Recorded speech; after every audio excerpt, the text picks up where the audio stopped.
Dayon, because of His incarnation, His kingdom, ang iyang gingharian, mabukod. Atungkod ang iyang gingharian. Because of it, in His incarnation, dunay na produce na Diyos tao. So, inangla na ito siya doon eh, base na niya ba? Kaya sagad na tadi nga, wala nga, kani siya mapatulunan, hindi siya gamay ng utang.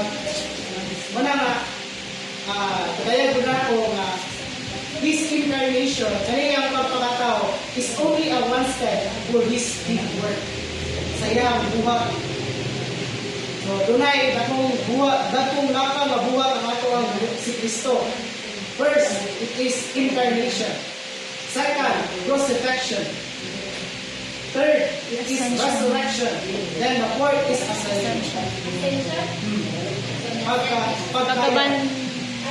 Siwan na niya, pagpakatao, pagpakalansang, pagkabanhaw, o pagkaya. So, nakata sa first step, incarnation. So, this is yung una niyang lakang. He's a God na Diyos siya ba nga nagpakaubos. It is like a noble man in only to marry mapakasawa niya ang common woman. So, nagpaka-common po siya. So, wala mo mo basa naman din kayo mga novel.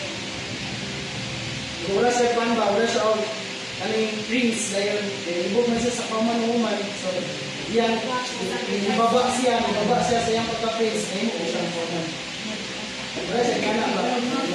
So, ngayon pa namin itong Diyos, in order for a man, ano hindi na matungan ang iyang kuyo, sama sa iyang ingon sa itong diawit ganiya, kinahanglan siya unang magpakatao. Magpakaubos muna siya para yun na maabot niya ang kahintang sa tao. Kung ako i-describe ang kahintang sa tao, mura siya na ang Diyos na nasa taas na gapit na dahil ang tao nasa ubos, na mura din ko sa lawayon kayo ang kahintang sa tao. So siya po, para din na ayaw ko yung mapunti, nagpakaubos din siya, nagpakatao din siya, para din na maabot niya ang tao. Wala siya incarnation. Dagan kayo nabuman o dagan kayo na-fulfill ang iyang pagpakatao. So, that's what moral na ipan ba? Dayon, tungod sa iyang pagpakatao, dunay Diyos tao. Isato pa, He is the production. Dayon, ang tanang tuog nidawat sa tuwang Ginoo is mass reproduction. Amen. Saan ba? Nakay original na print. Print, imo usa. Print.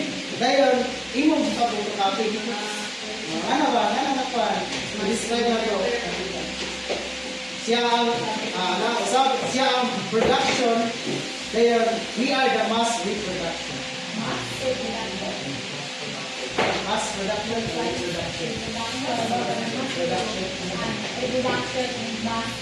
So,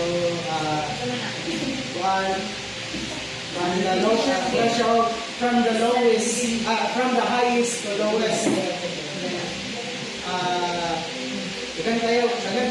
Dagan mo tawag mga pero masawa nyo na mga first reference sa Genesis 1:1 o magpali nyo sa Genesis sa John 1:14.